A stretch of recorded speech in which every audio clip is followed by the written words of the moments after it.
الحمد لله وكفى وسلام على عباده الذين اصطفى أما بعد فأعوذ بالله من الشيطان الرجيم بسم الله الرحمن الرحيم رضي الله عنهم ورضوا عنه سبحان ربك رب العزة عما يصفون وسلام على المرسلين والحمد لله رب العالمين اللهم صل على سيدنا ومولانا محمد وعلى آل سيدنا ومولانا محمد وبارك وسلم اللهم صل على سيدنا ومولانا محمد وعلى آل سيدنا ومولانا محمد وبارك وسلم اللهم صل على سيدنا ومولانا محمد وعلى آل سيدنا ومولانا محمد وبارك وسلم۔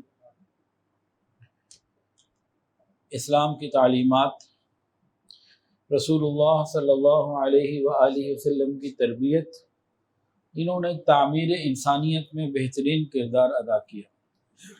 نبی کریم صلی اللہ علیہ وآلہ وسلم کی زیر تربیت یعنی صحابہ کرام میں ایسے لوگ بھی تھے جو غریب تھے، اکنامکلی بہت ویک تھے، ایسے لوگ بھی تھے جو اپنے علاقوں کے بادشاہ تھے، وائسرائے تھے، ایسے لوگ بھی تھے جو اپنی عقل اور سمجھ میں بہت آگے تھے، ایسے لوگ بھی تھے جو شجاعت میں، بہادری میں بہت بلند مرتبے کے اوپر تھے، بہت بہادر تھے، جری تھے، اور ایسے لوگ بھی تھے جو شعر شاعری کے اندر، ادب کے اندر ان کا ایک کمال تھا اور ان کا ایک پورے علاقے میں نام تھا۔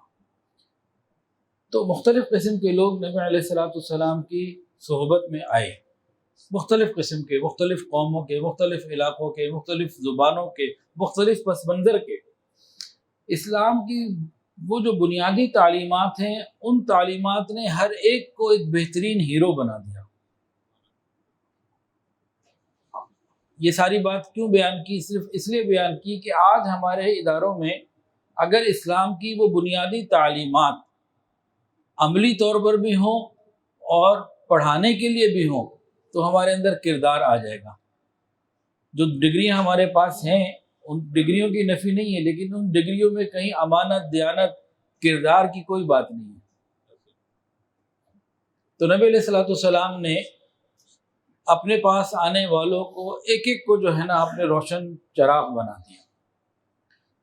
تو لاکھوں ہیں، تو آج ایک چراغ کا ذکر کرنا ہے۔ ان کا نام ہے حضرت عمر ابن خطاب رضی اللہ تعالی عنہ۔ محرم میں ان کی شہادت بھی ہے، یکم محرم کو سیدنا عمر فاروق رضی اللہ عنہ کی شہادت ہے، اور 10 محرم کو سیدنا حسین رضی اللہ تعالیٰ عنہ کی شہادت ہے، اور باقی تو اسلامی سال کا کوئی مہینہ ایسا نہیں ہے جس میں کسی نہ کسی بڑے بزرگ کی شہادت نہ ہو، کوئی مہینہ ایسا نہیں ہے۔ اسلام تو قربانیوں کی ایک داستان ہے، قربانیوں کا تسلسل ہے۔ کربلا کا واقعہ یہ کیا ہے؟ یہ احد کا تسلسل ہے، یہ حنین کا تسلسل ہے، یہ قربانیوں کا ایک تسلسل ہے جو نبی علیہ السلام کی پہلی وحی کے بعد شروع ہوا اور کربلا تک پہنچا، اس کے بعد آج تک ہے، یہ قیامت تک رہے گا۔ تو واقعات میں سے ایک بہت بڑا واقعہ ہے وہ۔ اسی طرح حضرت عمر فاروق رضی اللہ عنہ کی شہادت، حضرت عثمان غنی رضی اللہ عنہ کی شہادت، سید الشہداء حضرت حمزہ کی شہادت، اور حضرت حسن حسین کے والد سیدنا علی المرتضیٰ رضی اللہ عنہ کی شہادت، ایک بہت بڑی داستان ہے شہادت کی۔ اللہ تعالیٰ سب کے درجات کو بلند فرمائے۔ تو آج ہم حضرت عمر فاروق رضی اللہ تعالیٰ عنہ کی چند باتوں کو دیکھیں گے ایک کیس اسٹڈی کے طور پر۔ کالج یونیورسٹیز کے اندر بھی کیس کو لے کے اس پہ دیکھا جاتا ہے، غور کیا جاتا ہے اور اسے سیکھا جاتا ہے۔ تو 1983 میں لیڈرشپ کے 11 اصول جو ہے نا وہ US آرمی نے بنائے، اس کو کمپائل کیا۔ پتہ نہیں کتنے اس پہ تھنک ٹینک لگے ہوں گے، ماہرین نفسیات بیٹھے ہوں گے، اور کیا کیا اس کے اوپر فکر کر کے 11 چیزیں انہوں نے بنائی کہ لیڈر کے اندر یہ سب کچھ ہونا چاہیے۔ آج کی اس موسٹ ماڈرن ورلڈ کے اندر مینجمنٹ کو اور ان چیزوں کو بڑے اچھے طریقے سے پڑھایا اور سمجھایا جاتا ہے۔ یہ ایک الگ بات ہے کہ کوئی لیڈر ایسا پیش نہیں کر سکے۔ ہمارے یہاں بھی لیڈرشپ کے کورسز ہوتے ہیں، لیکن کوئی لیڈر اس تعلیمات کے مطابق پیش کوئی نہیں کر سکے کہ کیا کوئی۔ تو بہرحال لیکن اصول انہوں نے بڑے اچھے بنائے۔ اب ہم ان اصولوں کی روشنی میں حضرت عمر فاروق رضی اللہ عنہ کی زندگی کو دیکھتے ہیں کہ انہوں نے ان اصولوں کے اوپر 1400 سال پہلے عمل کر کے دکھایا. اور خالی یہ 11 اصول نہیں، اگر 111 اصول بھی ہوں تو اس کے اوپر اگر آپ دیکھیں گے تو حضرت عمر فاروق رضی اللہ تعالیٰ بیسٹ فٹ ملیں گے، بہترین 100 میں سے 100 نمبر ان کو ملیں گے. تو آج ہم اس کیس کو دیکھتے ہیں کہ کیسا ہے. اچھا، اس سے پہلے حضرت عمر کے حوالے سے چند باتیں ہو جائیں. کتابوں میں صرف 2 لوگوں کے لیے ایسی دعائیں ملتی ہیں کہ وقت کے نبی نے اپنی مدد کے لیے، اپنے دین کی نصرت اور مدد کے لیے اللہ سے کوئی بندہ مانگا ہو، کوئی آدمی مانگا ہو دعاؤں میں. بہت اہم بات کہنے لگا ہوں. کتابوں میں 2 نبی ایسے ملتے ہیں جنہوں نے اپنے دین متین کی مدد کے لیے، اپنی مدد کے لیے اللہ سے کوئی بندہ باقاعدہ نام لے کے مانگا ہو. ایک حضرت ہارون علیہ السلام نے، ایک حضرت موسیٰ علیہ السلام نے حضرت ہارون علیہ السلام کو اللہ سے مانگا. کیا مانگا؟ وَاجْعَلْ لِي وَزِيرًا مِّنْ أَهْلِي هَارُونَ أَخِي. تو ایک ملتا ہے حضرت موسیٰ علیہ السلام نے اپنے بھائی ہارون علیہ السلام کو مانگا. اور دوسرا کہاں ملتا ہے؟ جناب حضرت محمد مصطفیٰ، محمد مجتبیٰ سرکار دو عالم صلی اللہ علیہ وآلہ وسلم نے دعاؤں میں اپنے رب سے عمر کو مانگا. تو کتابوں میں کیا ملتا ہے؟ 2 ہستیاں ایسی گزری ہیں جنہوں نے اپنے لیے کسی کو مانگا. ایک حضرت موسیٰ علیہ السلام نے حضرت ہارون علیہ السلام کو مانگا، وَاجْعَلْ لِي وَزِيرًا مِّنْ أَهْلِي هَارُونَ أَخِي. اور دوسرا نبی کریم صلی اللہ علیہ وآلہ وسلم نے اسلام کی مدد کے لیے، دین کی مدد کے لیے اللہ سے دعاؤں میں عمر بن خطاب کو مانگا رضی اللہ عنہ.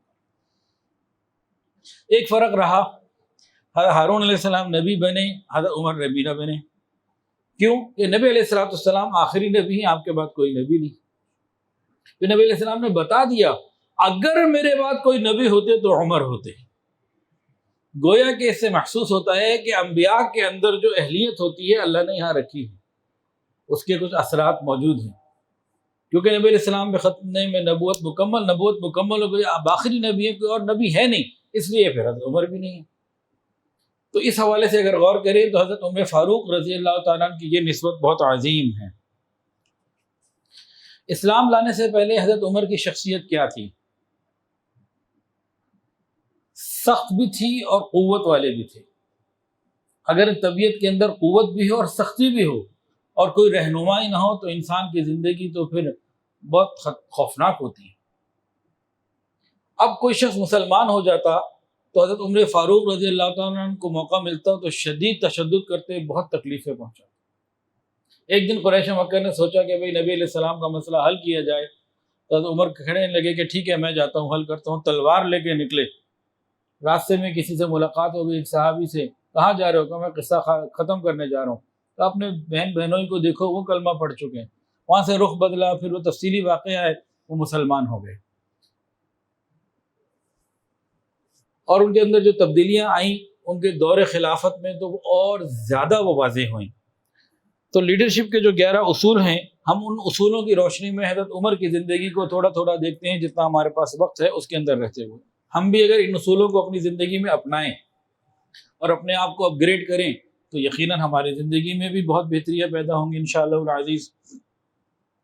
تو آج ہم حضرت عمر کی زندگی کو کافروں کے بنائے ہوئے جو لیڈرشپ کے اصول ہیں، اصول ٹھیک ہیں، ان کی روشنی میں دیکھتے ہیں. اس میں پہلا اصول یہ ہے، know yourself and seek self improvement, کہ اپنی اہلیت کو سمجھنا اور اس میں بہتری لانے کی مستقل کوشش کرتے رہنا.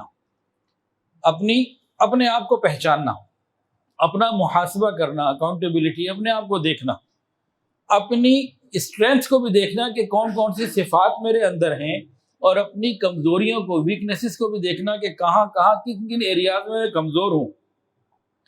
اپنی شخصیت کا جائزہ لینا اور اس کے مطابق پھر اس کو بہتر کرنے کی کوشش کرتے رہنا.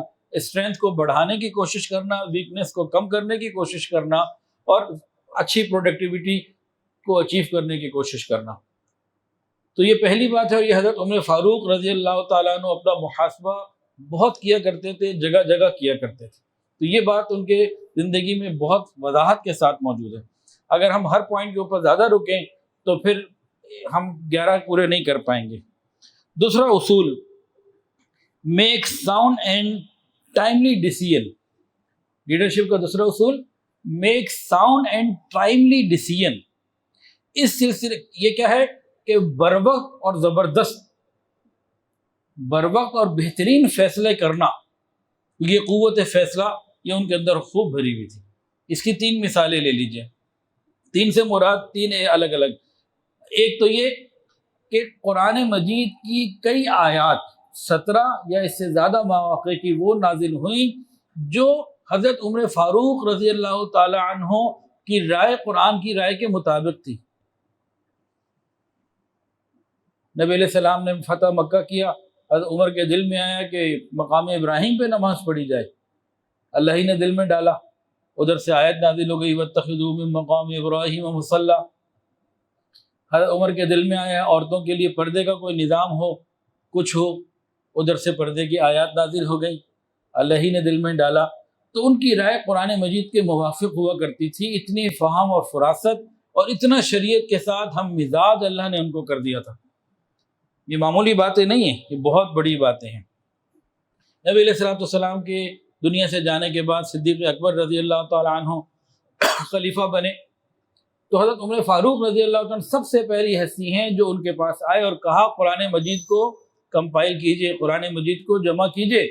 یہ تھوڑا تھوڑا ٹکڑوں میں، پارچوں کی شکل میں لکھا ہوا ہے، کسی کے پاس کاغذ میں، کسی کو ہڈی میں، کسی کے پاس اور کسی تختی میں، کسی کے پاس چمڑے میں. اس کو جمع کیجئے. حضرت عمر اب کریں گے، اب صدیق اکبر کہنے کہ میں ایسا کام کیوں کروں جو نبی نے نہیں کیا. انہوں نے دلائل دیے اور پھر آج ہمارے پاس جمع شدہ موجود ٹائملی اینڈ ساؤنڈ ڈیسیژن. اس کی اور بہت ساری مثالیں ہیں. اپنی خلافت کے زمانے میں تو انہوں نے لمبی اس کی لائن ہے. پہلے جب مجاہدین جہاد کے لیے جاتے تھے تو واپسی کا کوئی ٹائم طے نہیں ہوتا تھا. حضرت عمر رات کو گشت کر رہے تھے، کسی عورت کے اشعار سنے، پھر اپنی بیٹی حفصہ سے پوچھا تو طے کر دیا کہ جو شادی شدہ لوگ جہاد پر جائیں گے ہر 4 مہینے میں ایک دفعہ واپس آنا ضروری ہے. تو اس میں تو بہت تفصیلات ہیں، تو یہ چیز بھی ان کے اندر پوری ہے. تیسرا اصول مینجمنٹ کا، سیٹ دا ایگزامپلز. مثال بننا، مثال قائم کرنا، مثالیں پیش کرنا. حضرت عمر فاروق رضی اللہ تعالی عنہ نے اپنی ذات کو مثال بنا کے پیش کیا. لوگ جو ہے نا رول ماڈل کو دیکھ کر عمل کرنا پسند کرتے ہیں. آج اگر علماء اور مشائخ سب نہیں، بعض یہ شکوہ کرتے ہیں کہ لوگ ہمارے پیچھے نہیں چلتے، ہماری بات نہیں مانتے، تو بات یہ ہے کہ ہم نے بھی رول ماڈل اس طریقے کا بننا چھوڑ دیا جو ہم بن سکتے ہیں. ہم یہ نہیں کہہ رہے، میں یہ نہیں کہتا کہ کوئی شیخ عبد القادر جیلانی بن کے دکھائے، بالکل بھی نہیں. کوئی امام اعظم امام حنیفہ رحمۃ اللہ علیہ بن کے دکھائے، یہ تقاضا نہیں ہے. لیکن جتنا تقوی اور احتیاط اور جتنا ہم مثال بن سکتے ہیں جو ہمارے اختیار میں ہیں وہ ہم بنیں، پھر یہ شکوہ نہیں رہے گا. پھر یہ ان کو جن کو یہ شکوہ ہے ان کو شکوہ نہیں رہے گا. اور عوام کے لیے بھی یہاں بات ہے کہ اگر یہ بھی دیکھتے ہیں کہ مجھے شیخ عبد القادر جیلانی جیسا ملے گا تو میں ان کی مانوں گا، تو یہ بھی سمجھ لیں کہ وہ چلے گئے، واپس آنے والے نہیں. جو ہیں ان سے فائدہ اٹھا لیں. اگر ان سے بھی فائدہ نہ اٹھایا پھر یہ بھی نہیں رہیں گے. یہ 2 طرفہ بات ہے. اور اگر ہم نے علماء کی باتیں نہ سنی تو پھر ہم بہت خراب ٹریک پر نکل جائیں گے. اچھا، سیٹ دا ایگزامپلس. انہوں نے کیا کیا ایگزامپلس پیش کی؟ بے شمار ہیں. 2 ابھی سنا دیتا ہوں. ان کے زمانے خلافت میں ایک دفعہ خوشبو آئی، فریگرنس تقسیم کرنی تھی. تو اہلیہ نے کہا میں کر دیتی ہوں. کہا نہیں آپ نے نہیں کرنی. میں کیوں نہیں کر سکتی؟ کیا آپ کو میرے اوپر اعتماد نہیں ہے؟ کیا میں کوئی گڑبڑ کر سکتی ہوں؟ کہا نہ، مکمل بھرپور اعتماد ہے، لیکن دوران تقسیم کچھ آپ کے ہاتھ پہ لگے گی، کچھ آپ سونگیں گی. تو خوشبو کا استعمال ہی ہے کہ اس کو سونگا جائے. تو آپ کے ہاتھ پہ بھی لگے گی، آپ سونگیں گے بھی. تو میں یہ بھی نہیں چاہتا کہ آپ یہ کریں کسی اور سے میں یہ کام کرواؤں گا. میں اپنی فیملی کے کسی بندے سے یہ بھی نہیں کروانا چاہتا. مثال قائم کر دی. دوسری مثال، حضرت عمر فاروق رضی اللہ عنہ گھر میں بیٹھے اور کچھ کام کر رہے ہیں، چراغ جل رہا ہے، کاغذات دفتر جو چیزیں کاغذ پیپر وغیرہ ہیں دیکھ رہے ہیں، کام میں لگے ہوئے. ناک ہوا. کون؟ علی، نام آیا کہ میں علی ہوں. دروازہ کھولا، ہاں جی السلام علیکم ورحمۃ اللہ. وعلیکم السلام. جی علی بھائی آپ خیریت سے؟ عمر بھائی آپ خیریت سے؟ اندر آ گئے. اب حضرت عمر نے ایک سوال پوچھا رضی اللہ عنہ کہ علی بھائی آپ ذاتی گفتگو کے لیے آئے ہیں، دوستی اور بھائی بندی والی، یا کوئی سرکاری ایجنڈے پہ ہمیں ڈسکشن کرنی ہے؟ کہ نہیں اس وقت تو میں ویسے ہی آپ کے پاس آیا ہوں، کوئی سرکاری ایجنڈا موجود اس وقت ذہن میں نہیں ہے، ہم پرسنل میٹنگ کریں گے. چراغ جل رہا تھا، پھونک مار کے اس کو بجھا دیا. کبھی مہمان آنے پہ چراغ جلاتے ہیں کہ بجھاتے ہیں؟ حضرت عمر فاروق رضی اللہ عنہ نے فرمایا کہ علی بھائی مجھے اور آپ کو یہ زیب نہیں دیتا سرکاری چراغ جل رہا ہو اور ہم آپ میں پرائیویٹ باتیں کریں. مجھے اور آپ کو یہ زیب نہیں دیتا کہ سرکاری چراغ میں، سرکاری تیل پہ ہم پرائیویٹ باتیں کریں. تو یہ انہوں نے سیٹ دا ایگزامپلز جو ہیں وہ قائم کر کے دکھائیں، اور اس میں بہت ساری باتیں ہیں، ہمارے پاس ٹائم کم ہے. چوتھا اصول، know your people and look out for their well being. عوام کی ضروریات کو جانو اور ان کی بہتری کی کوشش کرتے رہا کرو. حضرت عمر فاروق رضی اللہ عنہ کی راتیں اسی میں گزرتی تھیں. وہ کتنا خوبصورت وقت ہوگا کہ عوام تو میٹھی نیند سوتے تھے اور خلیفہ جو ہیں وہ سڑکوں میں اور گلیوں میں اور مختلف جگہوں پہ گشت کر کے عوام کی بہتری کے لیے کوششیں کیا کرتے تھے. تو ان کی زندگی اس کی پوری مثال ہے. اور ہمیں دیکھنا چاہیے کہ ہمارے جو ماتحت لوگ ہیں، ہمارے گھر میں، ہمارے آفس میں، ہمارے کاروبار میں، ہماری فیکٹری میں، ہماری دکان میں، اپنے ماتحتوں کے لیے بہتری کا ہمیں خیال رکھنا چاہیے. غربت اور مہنگائی بہت زیادہ بڑھ چکی ہے. وہی پورے پاکستان کا تو ہم نہیں کر سکتے، کم سے کم اپنے ماتحتوں کے لیے اسٹاف ویلفیئر کے اوپر ہمیں الگ سے محنت کرنی چاہیے، اور ان کی کم سے کم ان میں اتنا تو ہو کہ وہ بھوکے نہ رہے. ہمارا ملازم گھر میں بیوی بچوں سمیت بھوکا نہ رہے، بیمار ہے تو دوائی اس کو مل جائے، جیسے بھی ہم اس کے لیے کوئی مینجمنٹ کریں اس کے لیے فکر کرنی چاہیے. پانچواں اصول، keep your workers informed. Keep your workers informed. اپنی ٹیم کو، اپنے ساتھیوں کو انفارم رکھنا، اپنی پالیسی سے، اپنی سوچ سے، اپنے کاموں سے باخبر رکھنا، اپ ٹو ڈیٹ رکھنا، یہ بہت ضروری ہے. ہمارے یہاں یہ نہیں ہوتا، آرڈرز تو ہم دے دیتے ہیں، یہ کرو یہ کرو یہ کرو، پالیسی نہیں بتاتے، سمجھاتے نہیں ہیں. اور ٹائم ٹو ٹائم ہمیں چاہیے کہ ہم ان کو اپ گریڈ کرتے رہیں. حضرت عمر فاروق رضی اللہ تعالیٰ عنہ کی مستقل عادت یہ تھی کہ گورنروں کو مستقل خطوط لکھ کے بھیجتے تھے. خط لکھتے یہ کرنا ہے، یہ نہیں کرنا. وقتاً فوقتاً سب کے لیے ہدایت نامے جاری ہوتے تھے، what to do, what not to do. یہ دونوں چیزیں ضروری ہیں، اس کے اوپر مکمل وہ کام کیا کرتے تھے. چنانچہ ہر آدمی کو معلوم ہوتا تھا کہ مجھے اپنی چارٹر آف ڈیوٹی کو کیسے مکمل کرنا ہے.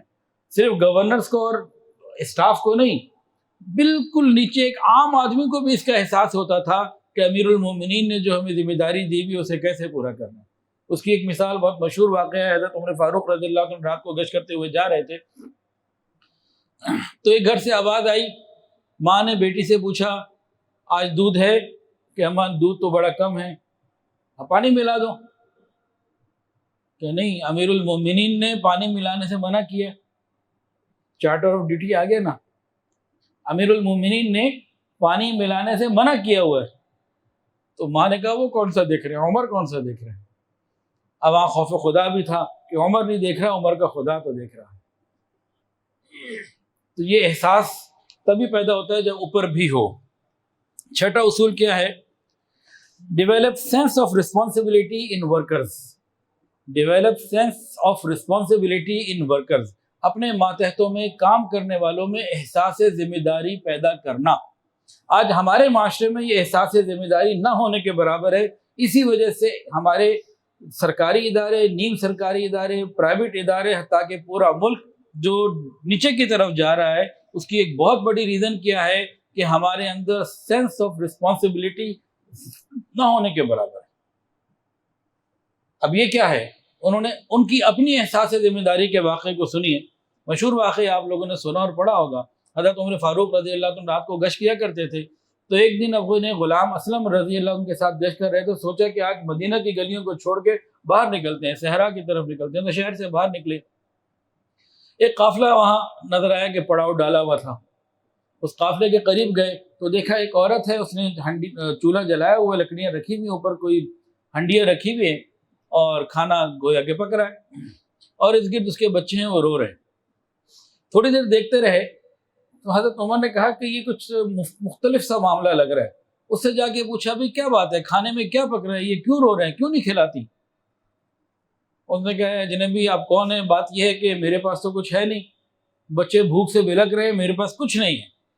یہ کیا رکھا ہوا ہے؟ کہ بس میں نے بچوں کو بہلانے کے لیے لکڑیاں جلا کے اوپر پانی ڈال دیا ہوا ہے، اس ہنڈیا میں کچھ نہیں ہے، چلو وہ کسی طرح بہل جائیں گے، سو جائیں گے، میرا کچھ وقت گزر جائے گا، باقی تو میرے پاس کچھ نہیں۔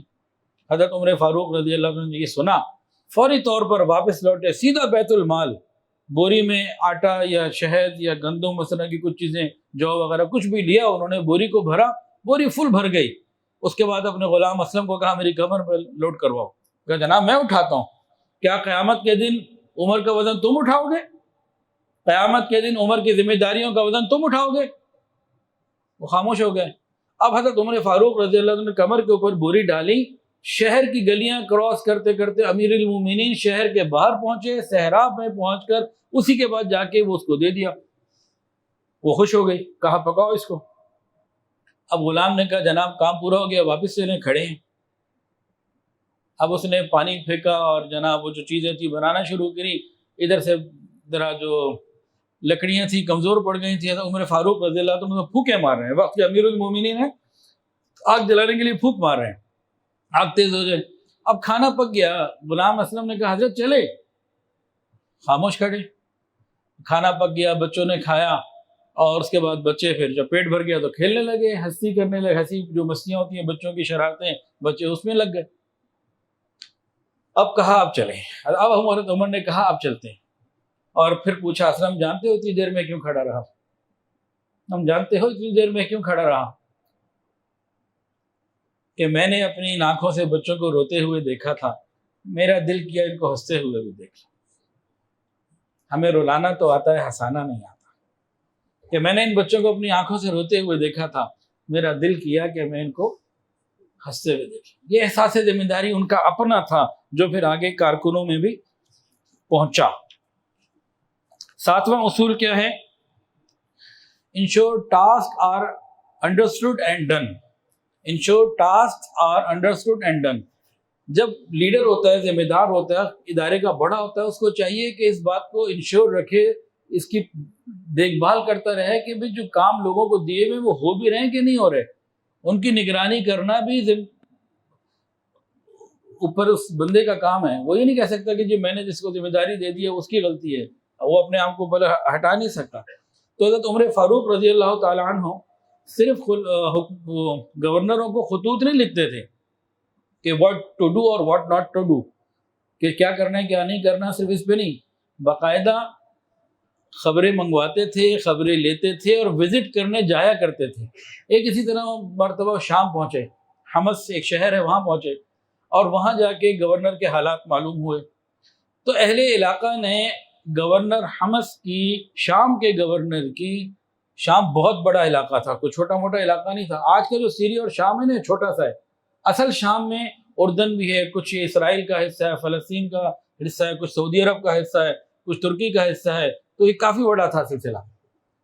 تو شام کے گورنر سے کوئی بہت بڑی اسامی تھی، کوئی بہت بڑی وہ سیٹ تھی، عام چیز نہیں تھی۔ اب لوگ آگے 4 شکایتیں کی اپنے گورنر کی، امیر المومنین کو۔ پہلی شکایت، یہ بہت دیر سے آتے ہیں، دھوپ تیز ہو جاتی ہے، دیر سے ڈیوٹی پر آتے ہیں، پہلی شکایت۔ دوسری شکایت، سارا دن موجود رہتے ہیں، ہمارے کاموں کے لیے رات کو پلہ نہیں پکڑاتے، رات کو قابو نہیں آتے، رات کو کسی کو نہیں ملتے۔ تیسری شکایت، مہینے میں ایک چھٹی کرتے ہیں، اس دن میں بھی کسی کو نہیں ملتے۔ اور چوتھی شکایت، کبھی کبھی ان کے اوپر ایسے دورے پڑتے ہیں جیسے کوئی بس انسان مرنے لگا ہو۔ لوگوں نے شکایت کی، حضرت نے بلا لیا۔ سعید بن عامر رضی اللہ تعالیٰ عنہ صحابی رسول ہیں، گورنر شام ہیں، بلا لیے، کھلی کچہری لگی ہوئی ہے، اور حضرت عمر نے کہا آپ کے خلاف 4 شکایتیں جمع ہو گئی ہیں۔ حضرت عمر فاروق رضی اللہ تعالیٰ نے کھلی کچہری میں عوام کے سامنے بلا لیا گورنر کو، جناب آپ کے خلاف 4 شکایتیں ہیں۔ پہلی کیا ہے؟ آپ بہت دیر سے گھر سے نکلتے ہیں، صبح فجر کے فوراً بعد نہیں، دیر سے آتے ہیں، سورج نکل چکا ہوتا ہے۔ کہ امیر المومنین بات یہ ہے کہ گھر میں ہوں اور میری بیگم ہے، نہ کوئی خادم ہے نہ خادمہ، گھر کے سارے کام خود کرنے ہوتے ہیں۔ تو بیوی ہے اور میں ہوں تو میں صبح آٹا گوندھ دیتا ہوں، گھر کے کاموں میں اپنی بیوی کی بھرپور سپورٹ کرتا ہوں، تو ان چیزوں کو مینیج کرتے کرتے مجھے کچھ وقت لگتا ہے۔ اور قرآن کا حکم ہے نا، وَعَاشِرُوهُنَّ بِالْمَعْرُوفِ، اپنے گھر والوں کے ساتھ اچھی زندگی گزارو، تو اس پر عمل کرتے تھے۔ یہ انہوں نے جواب دیا، حضرت عمر نے قبول کیا، ہاں بہترین ہے۔ دوسرا، آپ سارا دن تو اویلیبل ہیں، رات کو نہیں ملتے کہ امیر المومنین میں نے اپنے اوقات کو تقسیم کیا ہوا ہے، دن مخلوق خدا کی خدمت کے لیے، رات اللہ کے لیے، کچھ آرام کرتا ہوں، باقی کچھ وقت مصلی پہ گزارتا ہوں، تو ساری رات میری مصلی پہ گزرتی ہے۔ تیسرا، آپ مہینے میں ایک چھٹی کرتے ہیں، دن میں بھی نہیں ملتے کہ جی یہ ایک دو جوڑے ہیں میرے پاس، تو اس دن میں لنگوٹ پہن کے، جیسے لنگی کہتے ہیں، پہن کے سارا دن وہ اپنے کپڑے دھو لیتا ہوں اور گھر کے کاموں کو سمیٹ لیتا ہوں، تو اس طرح میرے لیے پھر باقی مہینہ گزارنا آسان ہو جاتا ہے۔ چوتھی بات کہ جی آپ کے اوپر ایسے ایسے کبھی دورے پڑتے ہیں کہ آپ لگتا ہے کہ شاید مرغی کے دورے ہیں، کہنے لگے امیر المومنین اس کے پیچھے ایک واقعہ ہے۔ اسلام کے شروع میں حضرت خبیب رضی اللہ تعالیٰ عنہ کو اہل مکہ نے پھانسی پہ لٹکایا تھا، اور اس وقت میں کافروں کے ساتھ تھا، مشرکین کے ساتھ تھا، اور ان کو بڑی بے دردی کے ساتھ پھانسی پہ لٹکایا گیا۔ مسجد عائشہ جہاں ہے نا مکہ مکرمہ میں تنعیم، مسجد عائشہ سے 200-300 فٹ یا گز دور وہ جگہ تھی جہاں قریش مکہ حدود حرم مکہ سے نکال کر جن کو پھانسی دینی ہوتی دیا کرتے تھے۔ ہجوم لگا ہوا تھا، حضرت خبیب کو پھانسی دی جا رہی تھی۔ اس وقت کسی نے حضرت خبیب سے پوچھا، کیا خیال ہے اگر تمہاری جگہ محمد ہوتے؟ تو انہوں نے کہا، کیا کہہ رہے ہو؟ محمد صلی اللہ علیہ وآلہ وسلم جہاں موجود ہیں نبی علیہ السلام، وہاں ان کو کوئی کانٹا بھی چبھے مجھے تو یہ بھی برداشت نہیں، اور میرے جسم میں جتنے بال ہوں اتنی جانیں ہوں تو قربان ہیں میرے آقا پر۔ تو ان کو بے دردی سے جب پھانسی دے دی گئی، اب جب مجھے خیال آتا ہے تو میں یہ سوچتا ہوں کہ اس وقت کاش میں خبیب کے ساتھ ہوتا، مشرکین کے ساتھ نہ ہوتا، کل قیامت کے دن اس بات پر اگر اللہ نے مجھ سے پوچھ لیا میں کیا جواب دوں گا؟ وہ احساس مجھے ایسا کر دیتا ہے کہ میری کیفیت پریشانی والی ہو جاتی۔ 4 شکایتیں آئیں، لائن حاضری ہو گئی، چاروں شکایت پیش کی گئیں، چاروں کا جواب دے دیا گیا۔ حضرت عمر فاروق رضی اللہ عنہ بہت خوش ہوئے، اللہ کا شکر ادا کیا، اللہ تو نے کیسے حکمران اور کیسے گورنر اور کیسا عملہ مجھے دیا۔ لوگ بھی خوش ہو گئے۔ اللہ اکبر کبیرہ۔ 8واں اصول لیڈرشپ کا یہ ہے، train as a team.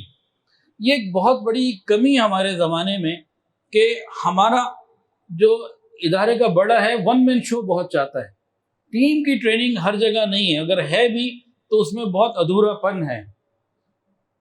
Train as a team, اللہ کرے میں اللہ سے مانگتا ہوں، ابھی بھی حرم میں مانگا، بلکہ روضہ رسول پہ نبی علیہ السلام کو بھی عرض کیا، اللہ سے بھی مانگا۔ اب الکحف ادارہ تو اللہ نے بنوا لیا، اللہ سے یوں ہی کہا، اللہ تو نے بنوایا، میں تو دکاندار آدمی تھا، شالمی دکان پہ بیٹھا ہوتا تھا، مجھے کیا پتا مدرسہ کیا ہوتا ہے، ویلفیئر کیا ہوتا ہے۔ ابھی ٹیم ہماری ماشاءاللہ چولستان میں پانی میں کام کر رہی ہے، مجھے کیا پتا تھا سب کیا ہوتا ہے، پتہ نہیں کیسے شروع ہو گئے۔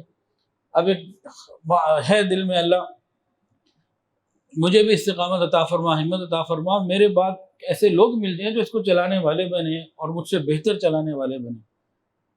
یہ بہت بڑی ذمہ داری ہے،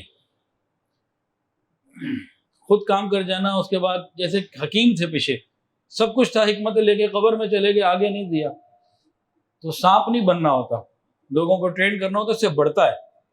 کسی کو بھی کہو نا، ہمیں اپنے اسٹاف میں کسی کو اس کو یہ کام سکھا دو، سمجھتا کہ میری چھٹی ہونے والی، 1 منٹ میں اس کے اندر یہ خناس پیدا ہو جاتا ہے، اچھا لگتا ہے میرے لیے کچھ سلسلہ ہو رہا ہے، مجھے فارغ کرنے کا ہے۔ یہ عجیب ہمارا مزاج ہے، میرے الکحف کی بات نہیں کر، ہر طرف یہی ہے ہمارے معاشرے میں۔ حضرت عمر فاروق رضی اللہ تعالیٰ نے اس کے اوپر بھی بڑا مضبوط کام کیا۔ وہ کیسے؟ ایک مرتبہ صحابہ کرام ایک جگہ بیٹھے ہوئے تھے، ایک گھر تھا، تو سب آپس میں دوست تھے، تو بات چیت چلی، اچھا بھائی سب اپنی اپنی خواہشات بتاؤ، کیا تمہارے دل کی خواہش ہے؟ ایک صحابی نے کہا، امیر المومنین میرا دل کرتا ہے جتنا بڑا یہ گھر ہے نا، اتنے اس میں پورا گندم اناج بھرے ہوا ہو اور میں اللہ کے راستے میں بھوکوں کو یتیموں کو دے دوں وغیرہ۔ ایک نے کہا، امیر المومنین میرا دل کرتا ہے جتنا یہ جگہ جہاں ہم سارے بیٹھے ہوئے نا، یہ مال سے سونا چاندی سے بھرا ہوا ہو اور میں وہ اللہ کے راستے میں صدقہ کر دوں۔ تو مختلف لوگوں نے اپنی اپنی خواہشات بتائیں. یہاں رک کے اگر ہم سے پوچھا جائے تو ہماری کیا خواہشات ہوگی خود ہی سوچ لیجیے گا. لوگوں نے کہا امیر المومنین آپ بتائیے آپ کیا کہتے ہیں, آپ کی کیا خواہش ہے؟ انہوں نے بتایا, انہوں نے فرمایا کہ میرا دل کرتا ہے یہ پورا گھر ایسے لوگوں سے بھرا ہوا جیسے ابو عبیدہ بن جراح رضی اللہ تعالیٰ عنہ, معاذ بن جبل رضی اللہ تعالیٰ عنہ, حذیفہ بن یمان رضی اللہ تعالیٰ عنہ, ایسے قابل اور استعداد والے لوگوں سے بھرا ہوا ہو, اور ان کو میں امت کی خدمت کے لیے بھیجوں. کہ مال پیسہ چھوٹی چیز ہے, اصل بندوں کا معاملہ ہے کہ صحیح بندے ہوں. تو ٹرین ایز اے ٹیم, یہ بھی ایک بہت بڑی رسپانسبلٹی ہوتی ہے لیڈر کی جو انہوں نے پوری کی. 9واں اصول, useful capability of organization. Useful capability of organization, اپنے آرگنائزیشن کی, ادارے کی, اپنی جہاں بھی ہم بڑے ہیں, ملک کے بڑے ہیں, صوبے کے بڑے ہیں, تو تمام صلاحیتوں کو بروئے کار لانا, تمام ایسٹس کو, تمام وسائل کو, ہر چیز کو اچھے طریقے سے بروئے کار لانا. مادی وسائل ہوں, افرادی قوت ہو, جو بھی کچھ ہو, ہر چیز کا صحیح استعمال ہونا. اس کے اوپر بھی انہوں نے کام کیا. 10واں اصول کیا ہے؟ بی ٹیکنیکلی پروفیشنٹ, کہ خود بھی اور جس بندے کو جو کام دیا جا رہا ہو اس کو ٹیکنیکلی سمجھتا بھی ہو, مہارت بھی ہو, کہ جو کام جس نے اپنے ذمے لیا اس کو وہ آتا بھی ہو, اس کو وہ اچھے طریقے سے سمجھتا بھی ہو. تو حضرت عمر فاروق رضی اللہ تعالیٰ عنہ نے اپنے دور خلافت میں جتنے کام کیے ہیں, یہ اس بات کی مثال ہے کہ انہوں نے ہر چیز کو وہ بہتر طریقے سے سمجھتے تھے اور انہیں کیا. ڈیم بنوائے, ڈاک کا قانون بنوایا, اور بے شمار چیزیں انہوں نے بنوائیں, اور اپنے دارالحکومت کو اور اپنے پوری سلطنت کو ایسا بنا دیا کہ حضرت عمر فاروق رضی اللہ عنہ کے دور میں ایک جوان العمر عورت یمن سے نکلی, مدینہ طیبہ پہنچی اکیلی. عورت ہے, جوان ہے, مال بھی اس کے پاس, زیور وغیرہ بھی موجود ہے, عزت کا بھی معاملہ ہوتا ہے عورت کا. تو یمن سے چلی, سینکڑوں ہزاروں میل کا سفر کر کے مدینہ پہنچی. تو دن بھی آیا ہوگا, راتیں بھی آئی ہوں گی, صحرا بھی آئے ہوں گے, شہر بھی آئے ہوں گے, سنسان علاقے بھی آئے ہوں گے, آبادیاں بھی آئی ہوں گی, سارا ہی کچھ ہوا ہوگا نا. جب وہ پہنچی تو پہلے تو پوچھا تم اکیلی آئی کیوں. باخر میں ایک اور سوال بڑا پوچھا اہم, اچھا وہ یہ بتاؤ تم نے یمن سے لے کے مدینہ تک کیا محسوس کیا؟ تم عورت ہو, جوان العمر ہو, عزت کا بھی ایک احساس ہوتا ہے, مال بھی تمہارے پاس تھا, تم نے سارے کو, پوری سلطنت کو کیا محسوس کیا جس حصے میں تم آئی ہو؟ کہنے لگے امیر المومنین میں نے ایسے سمجھا کہ یہ سب ایک خاندان کی مانند ہے اور سب بہن بھائیوں کی مانند ہے, میں بڑے پرامن طریقے سے بڑی آسانی سے آ گئی. یہ اس زمانے کی سلطنت تھی مسلمانوں کی. 11واں اصول, seek responsibility and take responsibility of your action. اپنی ذمہ داری کو سمجھنا بھی اور اون بھی کرنا. اپنی ذمہ داری, کسی کو کوئی ڈیوٹی مل گئی نا, کسی چیز کا ذمہ دار ہے, اب وہ چھٹیوں پہ نہیں جا سکتا. ہر چیز کو خود آگے بڑھ کے دیکھنا اور رسپانسبلٹی خود اون کرنا کہ یہ ذمہ داری میری ہے, اچھا ہوا تو میری ذمہ داری ہے, غلط ہو رہا ہے تو میری ذمہ داری ہے. جیسے حضرت عمر کا قول سب ہمارے وزراء بھی بہت پڑھتے ہیں, فرماتے تھے کہ دریائے فرات یا دجلہ کے کنارے کو کتا بھی مر جائے گا نا بھوکا تو عمر کی ذمہ داری ہے. تو ذمہ داری کو محسوس بھی کرنا اور اون بھی کرنا. ایک مرتبہ حضرت حذیفہ کو ملے حضرت عمر فاروق رضی اللہ تعالیٰ عنہ. حضرت حذیفہ رضی اللہ عنہ کون ہیں؟ جن کو نبی علیہ السلام نے منافقین کے نام بتائے ہوئے تھے اور یہ فرمایا تھا کسی سے ڈسکس نہیں کرنے, آپ کو بتا دیے. حضرت عمر فاروق رضی اللہ تعالیٰ نے ان کو بلایا, پوچھا کہ حذیفہ دیکھو مجھے یہ بھی معلوم ہے کہ آپ کو منافقین کا پتہ ہے, یہ بھی معلوم ہے کہ آپ کو بتانے سے منع کیا گیا ہے, لیکن میری دوستی کا اتنا حق تو ادا کرو, اتنا ہی بتا دو کم سے کم میرا نام تو اس میں نہیں, کہیں میرا نام تو اس میں نہیں. اس حد تک احساس. جب اپنی وفات کا وقت قریب آ گیا تو بیٹے کو بار بار کہا مجھے جلدی دفن کر دینا, جلدی کر دینا, جلدی کر دینا. تو بیٹے نے کہا بجان ہم دیر نہیں کریں گے, جلدی ہی کریں گے, لیکن آپ کیوں اتنا اس کا اسٹریس لے رہے ہیں, کیوں اتنا پریشان ہو رہے ہیں؟ کہنے لگے کہ مجھے جلدی اللہ کے حوالے کر دینا. اگر میرا انجام اللہ کے یہاں اچھا ہے تو اچھی جگہ پہنچ جاؤں، اور برا ہے تو تمہاری جان چھوٹے، اس طرح کا مفہوم ہے۔